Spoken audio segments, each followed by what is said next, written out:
Hechos capítulo 15. Vamos a leer versos 16 y 17 y 18. Hechos capítulo 15, verso 16, 17 y 18. El tema que voy a compartir hoy se llama Una casa para su deleite. Diga conmigo, una casa para su deleite.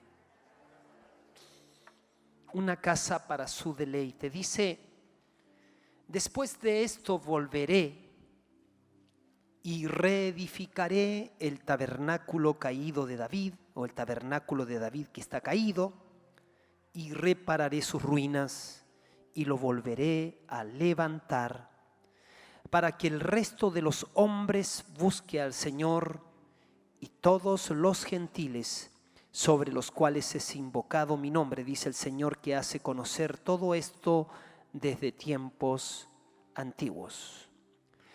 Padre, te agradecemos por la presencia de tu Espíritu en medio de nosotros. Te agradecemos porque en la medida que estamos recibiendo tu palabra viene unción a nuestra vida. Empezamos a ser ungidos, a ser edificados. Y oramos, Señor, que prodigios, señales y milagros también se manifiesten en medio de nosotros. Abre los ojos de nuestro entendimiento, Señor, y alimenta nuestra vida, edifícanos, que te lo pedimos en el nombre de Jesús. Amén y amén. Tomen sus asientos, por favor. Qué lindo, qué bueno es estar juntos. La Biblia dice que es deleitoso estar juntos, que el Señor envía bendición y vida eterna. Mirad cuán bueno y cuán delicioso es cuando los hermanos están juntos. El domingo pasado fuimos muy bendecidos. Yo les compartí sobre la necesidad de tener un encuentro con el Señor. Y vimos que nunca íbamos a tener experiencias terminales con Él. Que siempre debemos estar expectantes, porque la experiencia del nuevo nacimiento es la experiencia inicial de tu vivir con Dios. Pero luego vamos a seguir teniendo experiencias con Él. Y Él quiere eso, Él quiere para nuestra edificación, pues lo que está procurando de nosotros es tener una familia, una gran familia de hijos e hijas que manifiesten el carácter de su Hijo Jesucristo. ¿Por qué la necesidad de un encuentro? Les hice la pregunta el domingo pasado, y es que necesitamos, en primer lugar, necesitamos un encuentro sobrenatural con Dios para fundamentar nuestra fe en el poder de Dios y no solo en palabras. El apóstol Pablo dijo: y ni mi mensaje ni mi predicación fueron hechas con palabras persuasivas de sabiduría humana, sino con demostración del Espíritu y de poder. ¿Qué significa esto? Entonces, es que necesitamos tener encuentros con Dios para que nuestra fe no esté fundamentada solo en lo que hemos oído, sino también en experiencias con Él. No es lo mismo decir que Él sana a que te haya sanado a ti. No es lo mismo decir que Él prospera a que te haya prosperado a ti. Entonces, ¿por qué necesito un encuentro con su presencia aquí y ahora? La otra razón es para ser transformados. Definitivamente la gente no cambia solo por oír los principios de Dios, cambia por la presencia de Dios. Ellos necesitan el poder de su resurrección. Entonces, no es cuánto tiempo hayamos sido cristianos. No se trata de ser más antiguos, se trata de ser más maduros. Es cuánto tiempo estamos en la presencia de Dios. Su presencia es para que nos volvamos portadores de su gloria. Sé un portador de su gloria. Donde quiera que tú vayas, cuando tú te haces un portador de su gloria, entonces todo cambia. Donde quiera que vayas, eres una bendición para el lugar, para las personas en donde tú, con quienes tú empiezas a relacionarte. Necesitamos tener encuentros sobrenaturales con Él, porque cuando tenemos encuentros sobrenaturales nos hacemos gente de movimiento en el Espíritu. O sea, definitivamente empezamos a orar por la gente se sana. Empezamos a hablarle a la gente se convierte.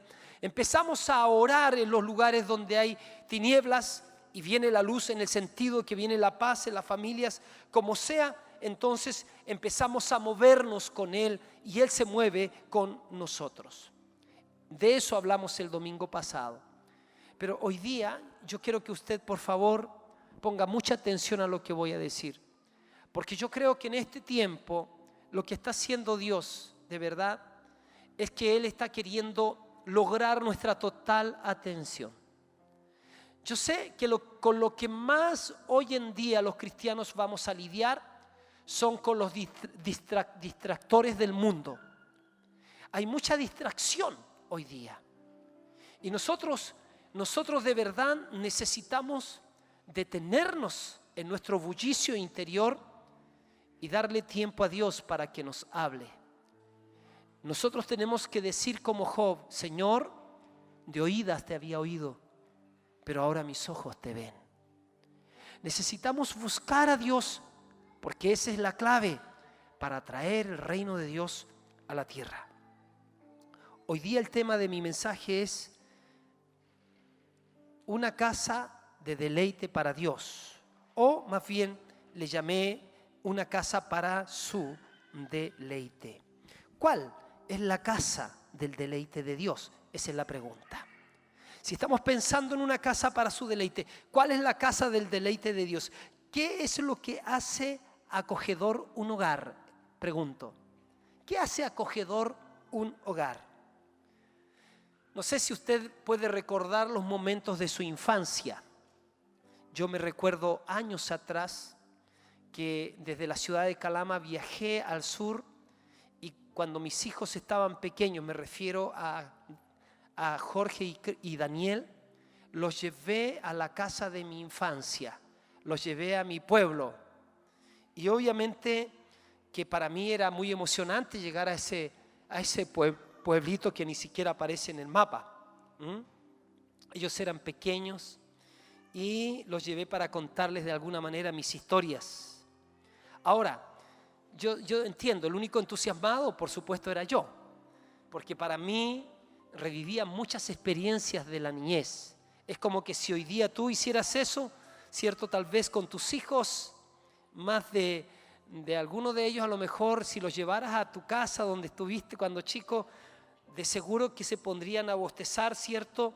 Cuando tú les empiezas a contar tus historias, ¿no? Y quizás ellos desearían mejor ir a jugar con el computador, ¿no es cierto? O con el iPad, o tomar el iPhone o cualquier teléfono, porque para ti esas cosas son importantes, pero en realidad son los recuerdos de tu hogar, los recuerdos de tu infancia, los recuerdos lindos, pero para ellos a lo mejor esos recuerdos son irrelevantes. Ahora, si este mismo pensamiento, mis hermanas y hermanos, lo aplicáramos a Dios, la pregunta es, porque nosotros anhelamos ir a nuestra casa o al lugar favorito de cuando nacimos. La pregunta es, ¿cuál es la casa que Dios quiere visitar? No sé si a ti te gustaría visitar tu casa, de donde creciste. Dicen que mucha gente, por ejemplo, derrama lágrimas cuando va a Chuquicamata, ese pueblo que está ahora solo. No hay nadie viviendo ahí, solo excepto los trabajadores. Y hay gente que revive experiencias, cosas, añora, se despierta tanta cosa ahí, ¿no? En el recuerdo.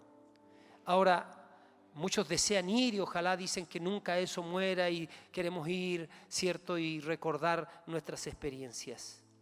En verdad, esos lugares a veces se hacen lugares atractivos para nosotros. Entonces, llevando eso ahora a lo que quiero aplicar en la vida espiritual, ¿cuál es la casa que Dios le gustaría visitar?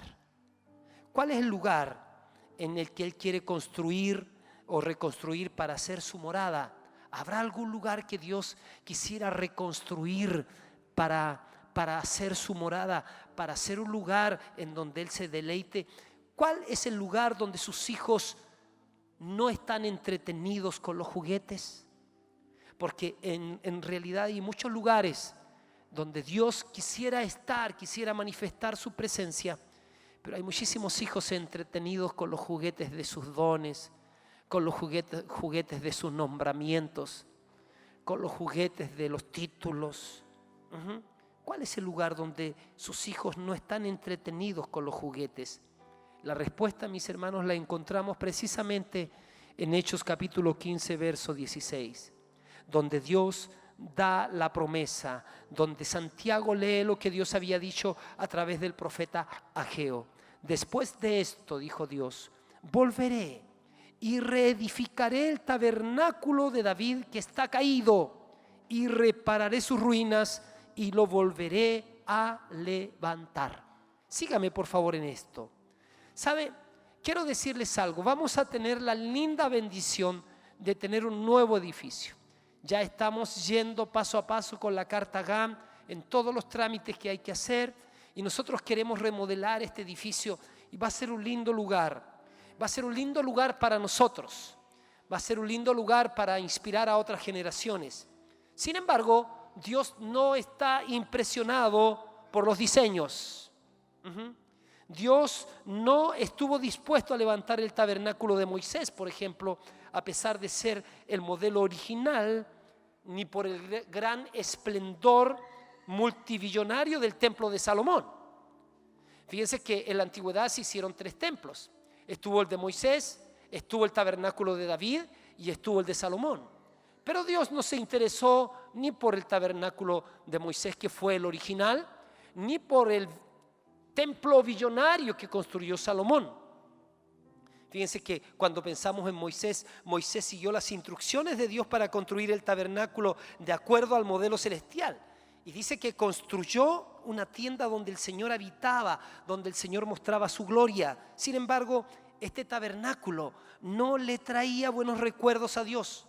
Solo Moisés y Josué, dice la Biblia, salían de su tienda para encontrarse con él en adoración y rendición allí en el tabernáculo. La generación de Moisés no le traía gratos recuerdos. Fue una generación contumaz y rebelde que solo buscó sus manos, pero no buscó el rostro de Dios. ¿Qué decir del templo de Salomón? El templo de Salomón no prometió ser reconstruido. Por algún motivo, Dios no se deja impresionar por nuestros grandes edificios.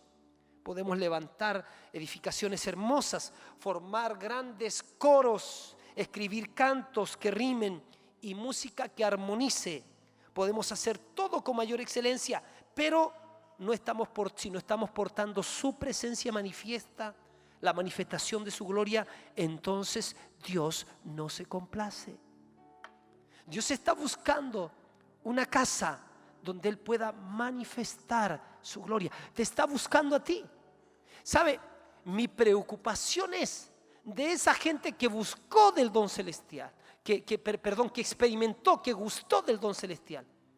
Pero cada vez con tristeza los veo debilitarse. Una iglesia que se debilita, y no se debilita por causa de que el amor de Dios se acortó. Se debilita porque el amor, el primer amor, fue descuidado y se enfrió. Hoy día, entonces, Dios está buscando una casa de su deleite.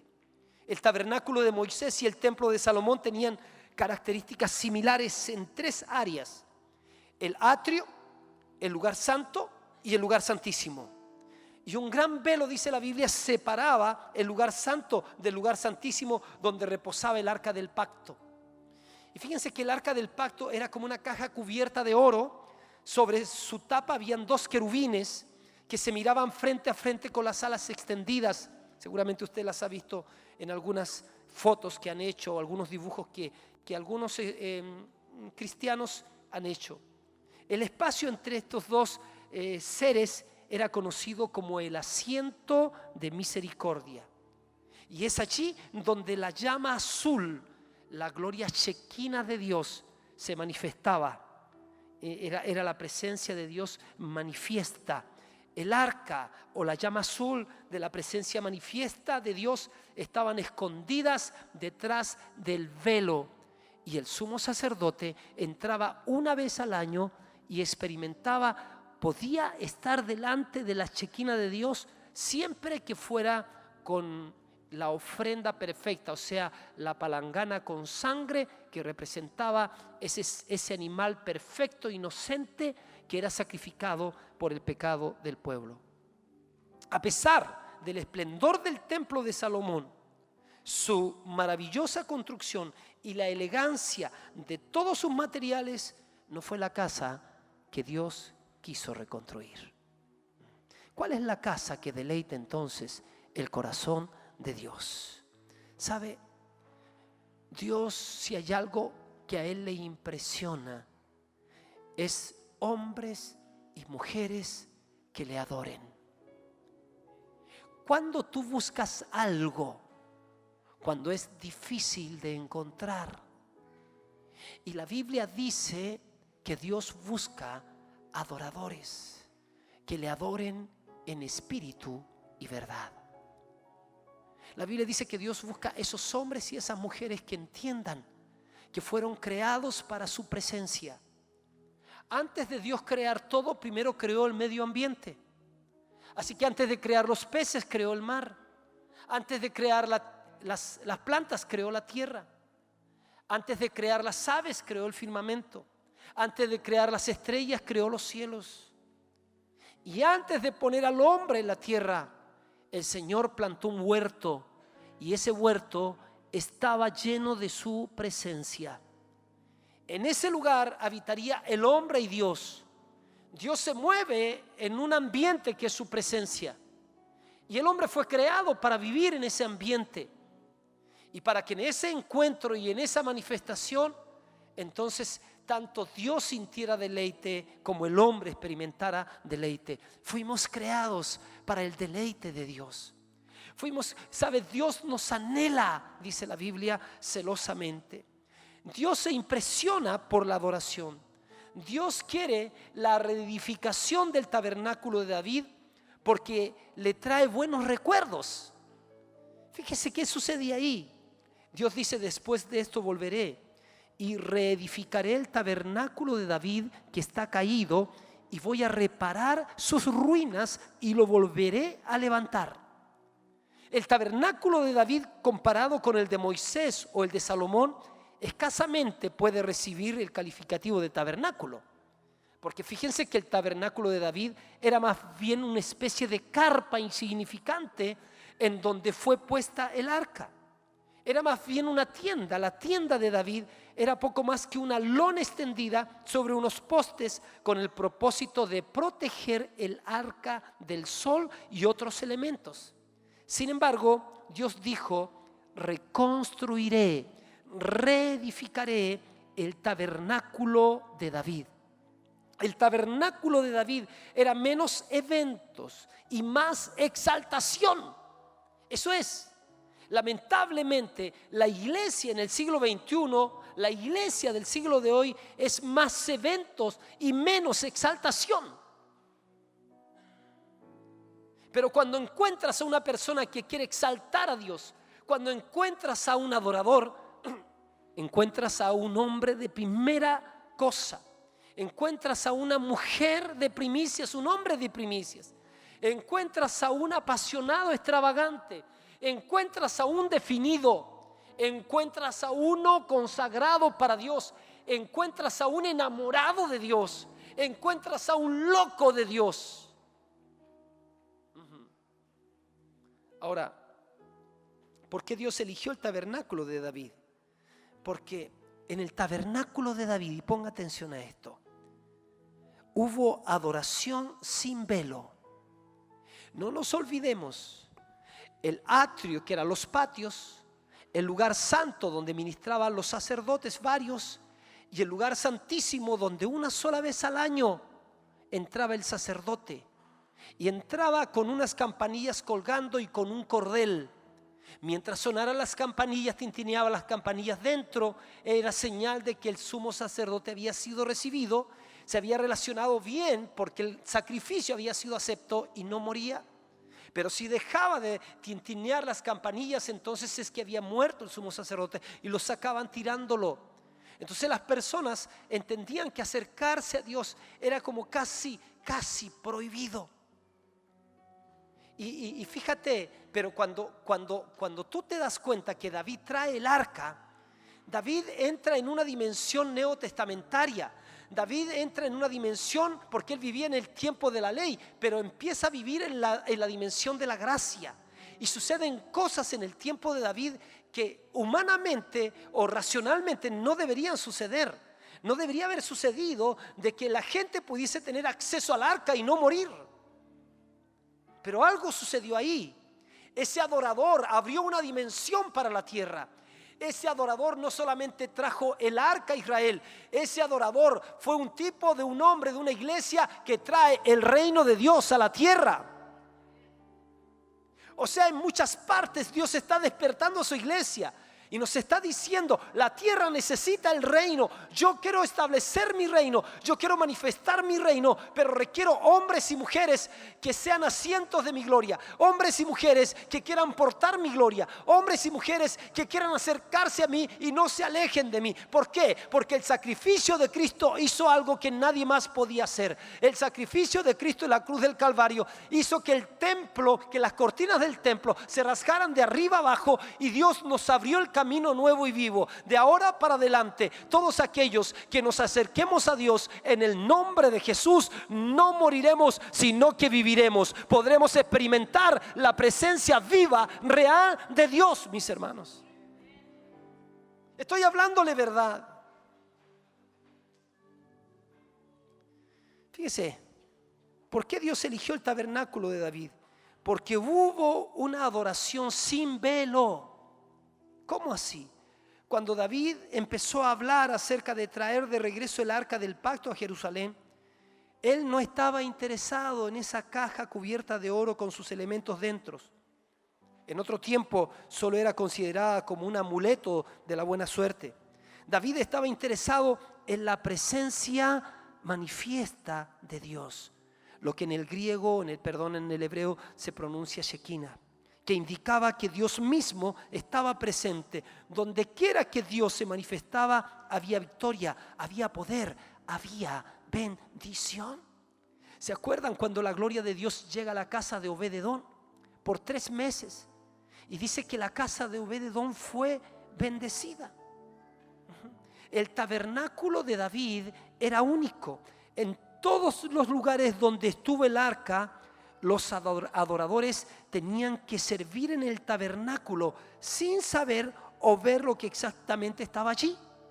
Únicamente el sumo sacerdote podía aventurarse detrás del velo una vez al año, pero en el tabernáculo de David la gloria de Dios era vista por todos sin importar quiénes eran.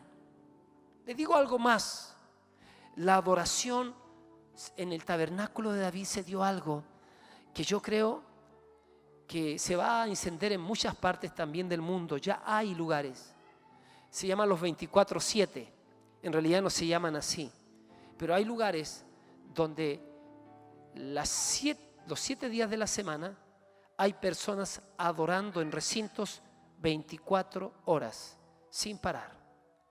Mayfield en Kansas hay una iglesia que ya va para 9 años ya, que desde que comenzaron, y solamente se van mudando, se van cambiando los músicos y la gente va ahí y está ministrando el corazón de Dios, una réplica de lo que sucede en el cielo. David, el rey David, el dulce cantor de Israel, no estaba contento con una visita temporal de Dios. Él instituyó una adoración continua las 24 horas del día, los 7 días de la semana, por aproximadamente 36 años.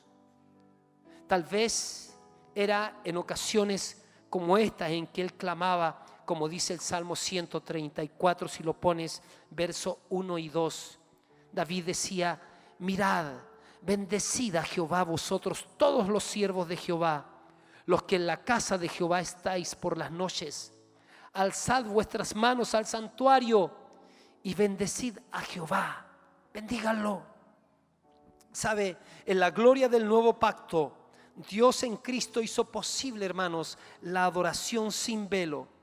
Nosotros tenemos acceso al lugar santísimo, pero es necesario mantener el corazón, la actitud y la pasión de David por la presencia de Dios. Mire cómo decía David: ¿a quién tengo yo en los cielos sino a ti? Y fuera de ti nada deseo en la tierra. Escúcheme, eso lo está diciendo un rey. No lo está diciendo uno que no tiene nada. Lo está diciendo uno que tiene riquezas, uno que tiene múltiples ocupaciones, uno que tiene fama, uno que es respetado, uno que es un gobernante. Y él dice: ¿a quién tengo yo en los cielos sino a ti? Y dice: y fuera de ti nada deseo en la tierra. ¿Qué había pasado en ese corazón? Por eso la Biblia dice que David es un hombre conforme al corazón de Dios. Porque en última instancia, ¿qué es cristianismo? ¿Acaso no es personas que tienen a Dios focalizado en su corazón, viviendo en su corazón? ¿Por qué estoy diciendo todo esto, mis hermanos? Porque fíjese, hoy día estamos trotando, pero un día correremos y luego volaremos. Y hoy día estoy paso por paso, así como palabras por palabra, trazando la doctrina, por así decir. Pero llegarán tiempos en que nosotros no tendremos ya lugar para reforzar la doctrina. Tendremos que simplemente movernos y volar en su presencia. Existen lugares donde se practica la ausencia de su presencia. Hay lugares en que si Dios muriera, no se darían ni cuenta. Seguirían haciendo las mismas cosas. No se darían ni cuenta. Porque ellos no viven para tener encuentros con Dios. Simplemente se practica la ausencia de la presencia manifiesta de Dios. ¿Cómo tenemos un encuentro ahora con su presencia? Cuando estamos hambrientos, cuando estamos sedientos, empezamos a tener encuentros con su presencia. Cuando usted está sediento, nunca es suficiente lo que ha recibido de Dios. Estuvo orando, pero quiere más. Estuvo adorando, pero quiere más. Cuando tienes hambre, no importa cuánto comes, no estás conforme. Para que suceda ahora, tienes que estar sediento. Para que experimentes la presencia de Dios en tu vida, tienes que estar sediento. Sí, Señor. Eso es una expresión de la realidad de tu vida, de la necesidad de tu ser. Cuando tienes hambre por su presencia, tú estás dispuesto a perder hasta tu reputación. No te importa lo que digan. Tienes hambre. ¿Sabe? Usted tiene que saber que Dios habita en lugares de honra. ¿Quieres que Dios se manifieste en tu casa? Entonces, varón, pon el orden de Dios en tu casa. Entonces, que te vean siendo ese ministro, ese sacerdote. Cumple tu oficio sacerdotal en tu casa. Porque Dios habita en ambientes de honra. Hónralo. Queremos que Dios mantenga su presencia en medio de nosotros. Entonces tenemos que provocar situaciones y acciones de honra. Esfuérzate por darle a Dios lo que Él se merece. La reunión tiene dos partes del día domingo. La primera parte es lo que nosotros le damos a Dios. La segunda es lo que está aconteciendo ahora, lo que Dios te está dando a ti. Pero sabes que no te acostumbres a ser mediocre en tu dar, porque cuando tú das se ensancha tu corazón, y cuando Dios viene, más vale tener el corazón ensanchado. Él quiere bendecirte, Él quiere pasarte a niveles de revelación distinta. ¿Sabe? Hay un pasaje en el libro de Apocalipsis que dice: he aquí yo estoy a la puerta y llamo. Apocalipsis 3:20. Así dice Jesús: si alguno oye mi voz y abre la puerta, yo voy a entrar a él, voy a cenar con él y él conmigo. Aquí hay algo muy interesante que tú y yo tenemos que saber, porque sabes que Dios es un Dios apasionado. Dios insiste en que nosotros seamos gente llena de su gloria, y Él espera que nosotros respondamos al toque de la puerta. Él está golpeando a la puerta. Busquemos a Dios mientras puede ser hallado. Es importante responderle a Él, responder a la comunión íntima que Él quiere con nosotros. ¿Sabe que este pasaje que dice aquí yo estoy a la puerta y llamo? Si alguno oye mi voz, si abre la puerta, entraré a Él y cenaré con Él y Él conmigo. ¿Sabe que este pasaje que usamos para predicarle a la gente que no conoce a Cristo no es un pasaje para los inconversos? Esas no eran palabras para inconversos. Aunque a usted le parezca extraño, eran palabras para la iglesia de la Odisea. Era palabra para la iglesia. La pregunta es: ¿por qué el Señor toca la puerta de la iglesia? Él dice: aquí yo estoy a la puerta y llamo. Si alguno oye mi voz y abre la puerta, entraré a Él, cenaré con Él y Él conmigo. Este pasaje tendemos a usarlo siempre para los que no conocen a Cristo. Pero ¿sabes qué? Esto es para la iglesia. Es para la iglesia. El significado real del pasaje es que algunos en la iglesia han dejado afuera al Señor. Puede ser así, sí. Lo han dejado afuera por la religiosidad, por la inmoralidad sexual, por haber descuidado su primer amor, debido a la tibieza, debido a la tolerancia o doctrinas herejes. Y nos damos cuenta de que anteriormente el Señor caminaba en medio de la iglesia y su presencia era real cuando miramos este pasaje. Lo que dice Apocalipsis 2:1 dice: vemos que Jesús camina en medio de la iglesia y dice: escribe esta carta al ángel de la iglesia en Éfeso. Este es el mensaje de aquel que tiene las 7 estrellas en la mano derecha, del que camina en medio de los 7 candeleros de oro.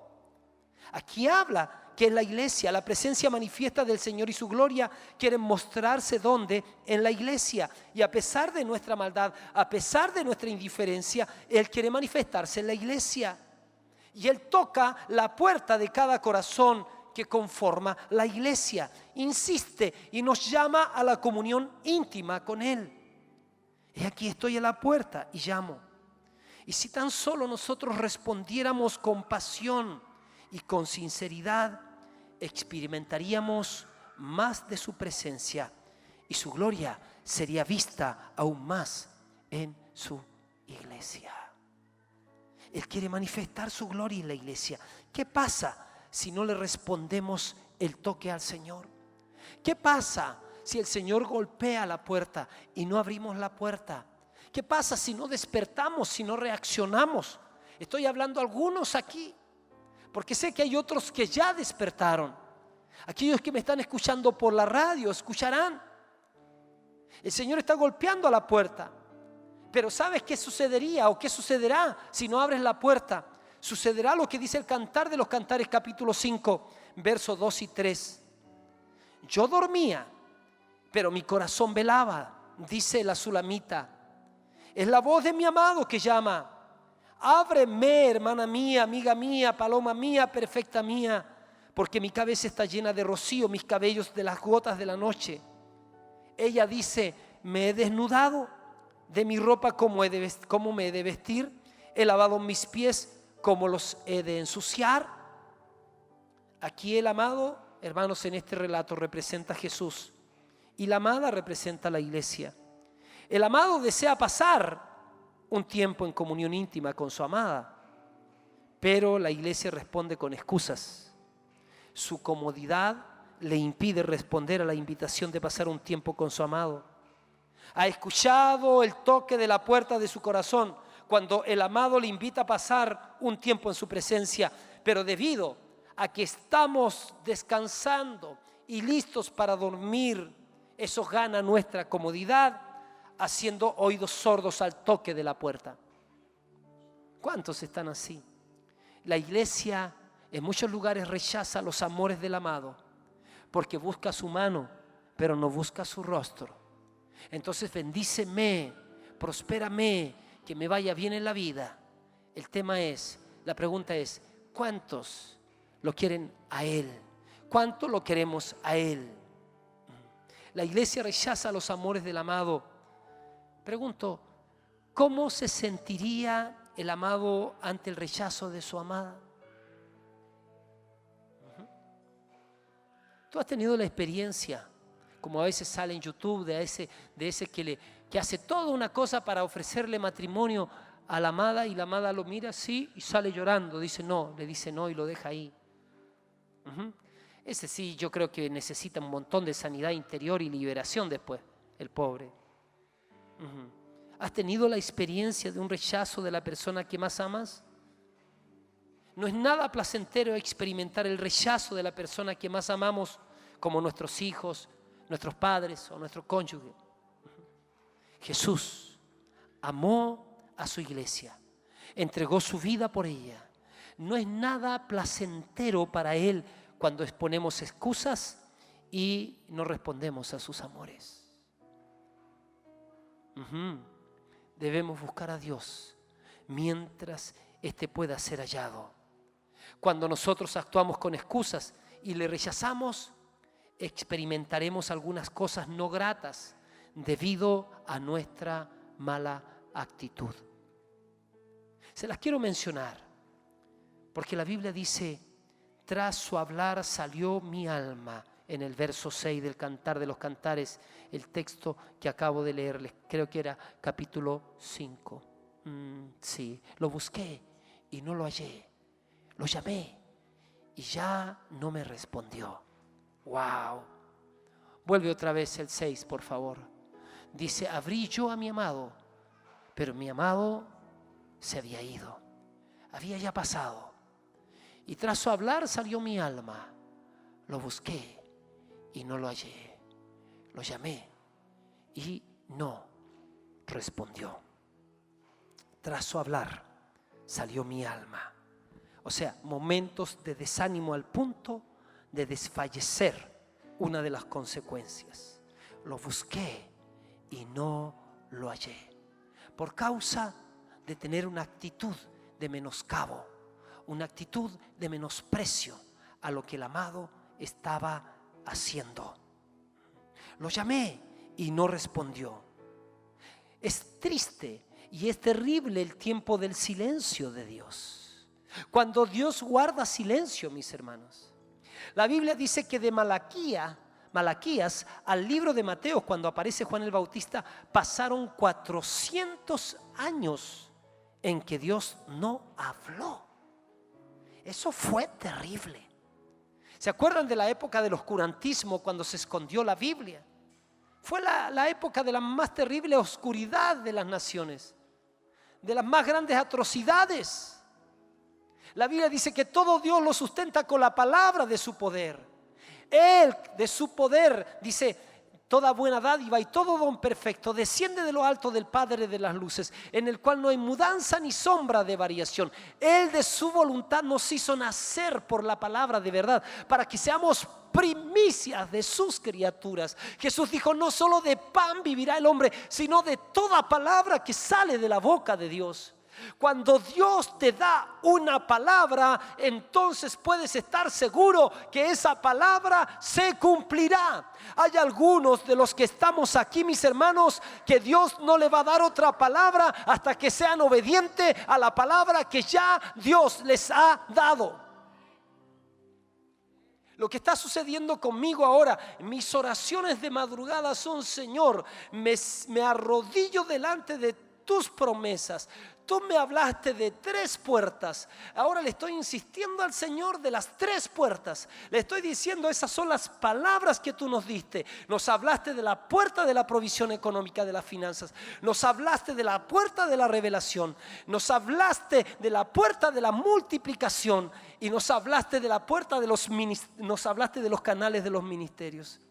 Estoy arrodillado sobre su palabra, sobre lo que Dios ya soltó. Yo no voy a permitir que esa palabra se quede tapada ahí en el olvido, sino que voy a ser yo quien va a revivir esa palabra, y vamos a ser los intercesores de esta casa, que estamos continuamente diciéndole: por ahora, de día lunes a día martes, usted no sabe, pero de día lunes a día martes hay un cordón de mujeres que parten el día lunes a las 8 de la noche y terminan el martes recién recién a las 8 de la noche, intercediendo durante toda la noche y durante todo el día, diciéndole al Señor, porque la Biblia dice: los que tienen presente al Señor no reposen ni le den tregua hasta que restablezca la iglesia y la ponga por alabanza en la tierra. No tenemos que parar de recordarle a Dios que Él es fiel y que sus palabras, que aún no se cumplen, se van a cumplir, porque Él no es hombre para que mienta, ni hijo de hombre para que se arrepienta. Cuando Dios lo dijo, Él lo va a cumplir. Se puede tardar, la visión se puede tardar, pero llegará y la visión se cumplirá, porque salió de la boca de Dios.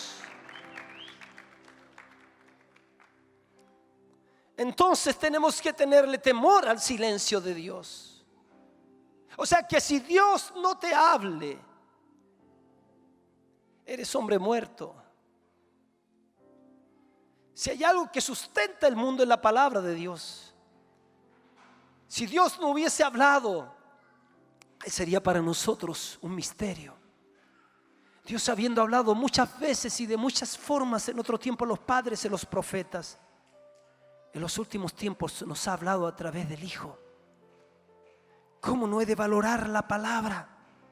En el principio era el Verbo era con Dios y el Verbo era Dios.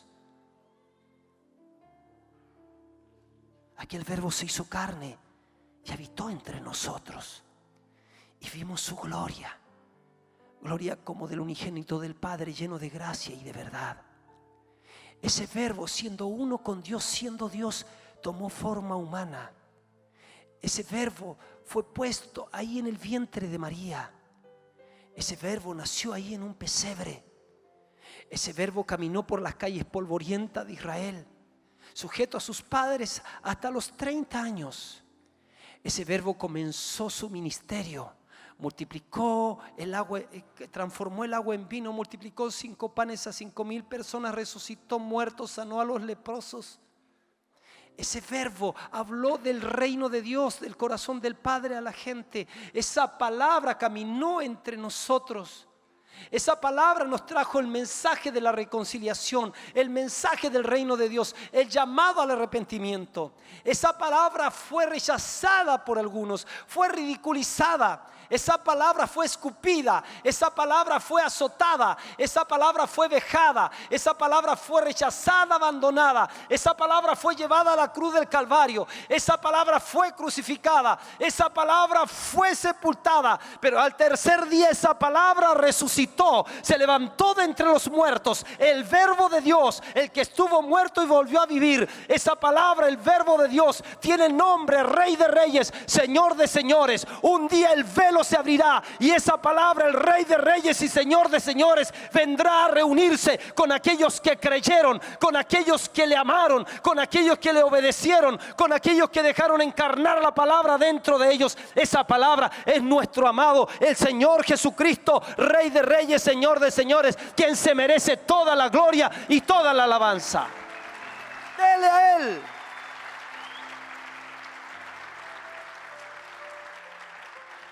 Y si hay algo que usted como intercesor, como hijo de Dios tiene que hacer, es: Señor, por favor, no dejes de hablar, no dejes de hablar, porque mientras Dios hable hay posibilidad para el pecador. Mientras Dios hable hay posibilidad para el religioso. Mientras Dios hable hay posibilidad para el enfermo, para el condenado a muerte por alguna enfermedad. No dejes de hablar, Señor, no dejes de hablar, no dejes de hablar. Porque cuando Dios habla, es capaz de tomar al más insignificante, al que no le interesa a nadie, excepto a Dios, levantarlo de un lugar desconocido, tratarlo, formarlo y luego usarlo y hacerlo una bendición para la nación, para el continente, para el mundo. O se requieren hombres y mujeres que digan como María: hágase con tu sierva, con tu siervo conforme a tu palabra. Hombres que encarnen a Dios, hombres que vivan para Dios, que lo quieran a Él, hombres que se esfuercen en la gracia para ser usados por Él. El mundo hoy día necesita urgentemente la voz de Dios. Cuando nosotros, no, si eso de su presencia, si eso de su presencia es un tema nomás, no es realidad, no va a ser realidad si nosotros no rompemos, no provocamos rompimientos y no lo buscamos con todo nuestro ser. Insisto, todo aquel que debería de ministrar acá, debería mínimo los músicos orar 1 hora y el que va a dirigir 2 horas. Insisto con eso, insisto. Lo llamé y no respondió. Tiempos de silencios. De silencio. No oímos claramente la voz de Dios. Dice, me hallaron los guardas que rodean la ciudad. Me golpearon, me hirieron. Eso es una mala impresión de nuestra identidad. A la amada, a la esposa la confundieron con una mujer de la calle. Cuando la iglesia pierde su consagración, cuando la iglesia pierde su amor, su primer amor, su búsqueda, entonces puede ser confundida con cualquier cosa. Jesús dijo, cuando la sal pierde su sabor, no sirve más para nada, sino para ser pisoteada y hollada por los hombres. Jesús dijo, mejor que seas frío que seas caliente, pero no tibio, porque si eres tibio te vomitaré de mi boca. Mejor que seas frío, congelado por el pecado, o que seas caliente, inflamado por el fuego del Espíritu Santo, pero no tibio. Los tibios causan náusea al Señor. ¿Cómo vamos a responder al toque de la puerta? Vuélvete, vuélvete, vuélvete, oh Sulamita, vuélvete, y te miraremos, dice el texto. ¿Qué veréis en la Sulamita? Y dice el Cantar de los Cantares 6:13, si lo pones por favor. Dice, ¿qué veréis en la Sulamita? Algo como la reunión de 2 campamentos. Vuélvete, vuélvete. Aquí nosotros vemos la exhortación a la iglesia que estuvo errante. El llamado es a volvernos a nuestro amado. Arrepintámonos de nuestra comodidad e indiferencia hacia nuestro amado Dios y volvamos a la comunión íntima con Él. Respondamos al toque de la puerta, abriendo nuestro corazón en admiración al Señor. Yo aprendí que un hijo de Dios no puede blasfemar contra el Espíritu Santo, pero sí lo puede resistir. Cuando Él habla y Él dice, no voy a hacer lo que me dice, y te pone la inquietud y no lo haces, y no lo haces, esa es una manera de pecar. La otra es contristarlo, hacerlo poner triste, hacerlo poner triste. ¿Por qué la Biblia dice que Dios amó a Jacob, pero que a Esaú aborreció? Esaú era el primogénito. A Esaú le correspondía la primogenitura. Pero Esaú tenía un problema. Tenía mucha confianza en la carne y tenía una actitud de menosprecio a la bendición de Dios. Jacob pareciera que no calificaba. Jacob pareciera que era un engañador. Jacob sabía que por algún motivo la primogenitura, la bendición era para su hermano. Pero algo había en el corazón de Jacob que hace que suceda algo en el corazón de Dios y se reviertan algunas cosas. Algo había en el corazón de Jacob que Dios dice, a él yo lo amé. ¿Y sabe qué? A mí me parece que cualquiera sea la falla que usted le encuentre a Jacob, pero había honra en su corazón, había aprecio por lo de Dios. Jacob decía, Si yo tengo lo de Dios, no lo voy a cambiar por las baratijas del mundo. No pierdas la bendición de Dios. Hay muchas gentes en la tierra como la Sulamita, que cuando el amado vino en el momento que ella ni siquiera esperaba, estaba demasiado cómoda, y dice que él le golpeó, le dice yo estoy aquí, y dice que tomó la manecilla de la puerta y dice que de sus manos destilaba mirra. Y luego cuando ella dice no, este no es hora, no es el momento, ahora no estoy dispuesta, en otro tiempo, porque nosotros somos así. A nosotros nos hablan que va a venir un gran siervo de Dios. Póngale uno que usted conozca en la televisión. Entonces todos nos disponemos y venimos y hacemos de ese día el día más especial. Pero hay días en que nosotros los hacemos comunes. No, fiestas patrias es común. ¿Qué le voy a llevar ofrenda a Dios? ¿Qué me voy a levantar temprano? ¿Qué lo voy a buscar? Parece que buscar a Dios es como cuando hay problemas, cuando alguien se esté a punto de morir, cuando estoy grave, cuando aparece el terremoto. Hay gente que cree que Dios es como un sombrero de esos que dejamos colgados en la manecilla de algo, y se lo pone cuando quiera y se lo saque cuando quiera.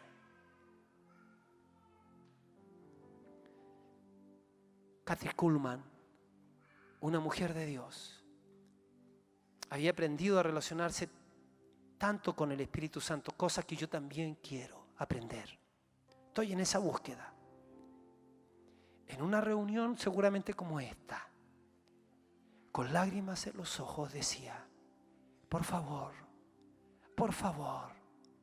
no entristezcan al Espíritu Santo, no entristezcan a mi amado.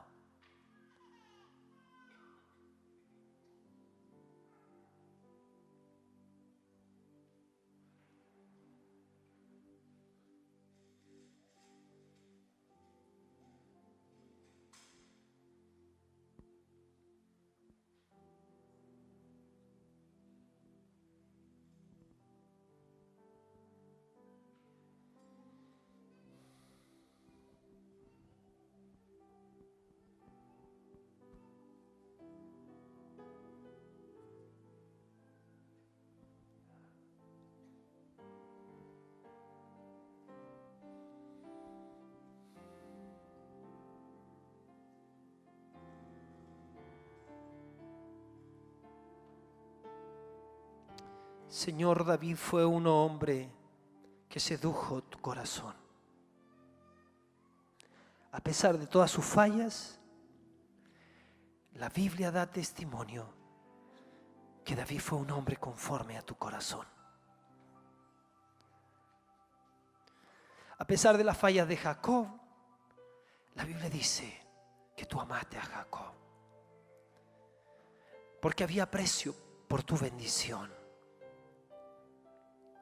David quiso su presencia, tu presencia, no solo para él, sino para su nación.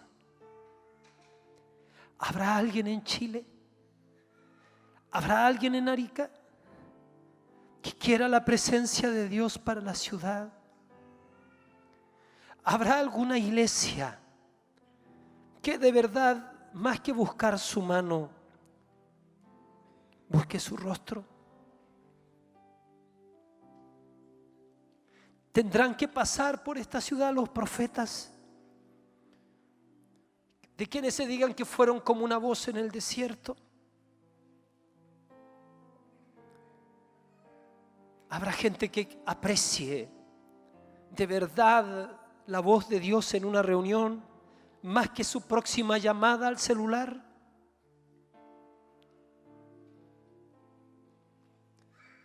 Habrá gente que quiera la conversión y la salvación de esta ciudad que tiene un gran índice de gente muriendo de SIDA. ¿Lograremos hacer detener a Dios y quedarse?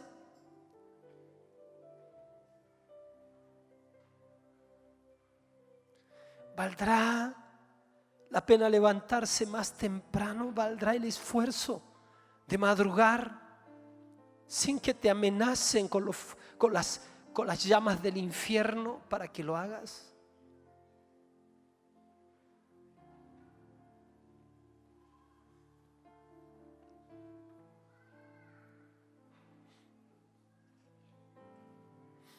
Respondamos al toque de la puerta. Respondamos al toque de la puerta, abriendo nuestro corazón en admiración al Señor. No es tanto lo que tenemos que hacer, solo darle nuestro amor.